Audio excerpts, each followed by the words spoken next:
question that we were struggling with, particularly on that subject of pain, where we were asking, should men share their pain with women? You are not supposed about it. You are not supposed to do that. You are not supposed to do such a thing. Yeah. You are not supposed to. If you want to share pain, you better be someone with whom you are with them in the process, and they better be like-minded. Because that pain is not for sympathy seeking. Sympathy will make you weak. Once you share that pain for the purpose of seeking sympathy, you have actually knocked on the door of weakness. Because if, let's say, I'm doing this, well, in fact, when I told my doctor that I'm walking 9 kilometers, he was a bit like, why? I was like, you are a doctor, you should be encouraging. Why are you asking me why? So, so in such a situation, you start sharing those issues. Somebody, and you are dealing with a lady, you are exposing your effort to feminine energy. Feminine energy is used to nurturing. So if I'm to tell someone like a lady that, oh, I'm developing pain due to this, he'll tell you, okay, can you reduce to 4 kilometers twice a week? Exactly. This lady has literally killed me. Or if you are having a strain from pumping weights and your instructor tells you, this is a qualified instructor, tells you you are on course, whatever you're feeling to is just your body reacting. And your beautiful mamacita will tell you reduce your kgs you are lifting from 25 to 15. Then you're like, okay, I think I'll do so. Yeah, that's why we've lowered sort of what a man is about. And I think this also ties in with what we are talking about. Should men cry? Are they being little bitches for crying? You're being told, it's okay to be emotional, it's okay to cry, it's okay to let your emotions out. That means you're giving into the flesh. Yeah? You're giving into the flesh. Giving into the flesh, it's weakness. Yeah, you're giving into the flesh. Because I normally, like when I was, I got admitted twice in 2021 due to COVID. Oh, wow. And what made it such a wonderful, very wonderful time is that on both occasions, I was in the house alone. I checked myself into a hospital. So during those challenges, the doctor was asking me, do you feel like life has been unfair to you? You're sick. I told him, listen, this is something I've even said in the spaces. This world is not my mother's kitchen.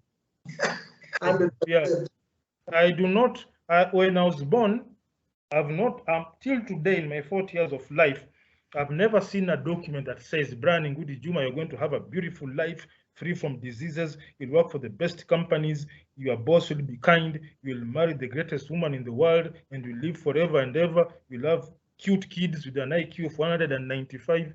No. There's no documentation that I can lay claim that, why is this not happening?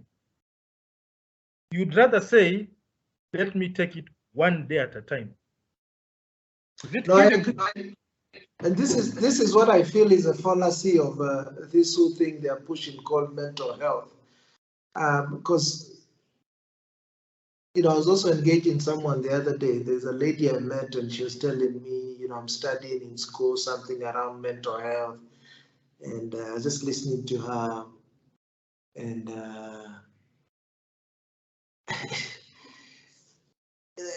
it's these expectations people have for life. And as you say, this world is not my mother's kitchen.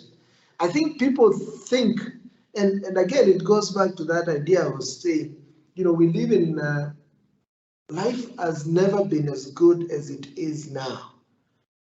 It has been so good. So people come in thinking that things will always flow, things will always work to their advantage. Not that cause and the pain and the pressure is part of it, particularly from a man's perspective. And I think for me, if people come in with that kind of mindset, that aspect of depression and mental health and all these things that have been pushed, particularly when you see some of these things being pushed by celebrities, and then it becomes, a hot topic. Everyone is talking about it. Are you telling me that we are living in a different world than what our forefathers didn't live? And they probably had it worse than we do. Let me put it like this. When I had COVID, when I actually got very, very sick in the house, yes, what took me to hospital was an Uber, which I paid around, because the hospital is not very far off, was paid around 250 shillings. What if we were somewhere in 1978? There's no app. You don't even have an Android. How will I get out of the house? Okay, 78 is too far. What if we're in 2002? Or maybe 2010? There is no Uber, and the only taxi that you could call, if maybe you had taken the time to save a taxi driver's number in your phone, or the only dial-a cab at that time was Kenatco, which was damn expensive. Yes. So you'll be talking of like 500 or 1,000 shillings in the head. Here I spent only 250 shillings to go to a hospital. That hospital, they were giving me drugs. They were not giving me herbs and leaves and sticks to chew. They were not blowing smoke in my nostrils or some weird herbal technique that was being used before. It took something like 10 minutes to do a scan on my chest to get an X-ray. 10 minutes, you have a picture of what's going on. Is that not something worth appreciating? Yes, no problem. Yeah, I mean, it's good. And these conveniences are good in themselves. Yeah. But as we say, we have to each, particularly for men, voluntarily seek out, points where we can build our stamina or muscle of pain tolerance, of adversity and those kind of things. Break barriers. Yeah, and not be little bitches who cry every so. So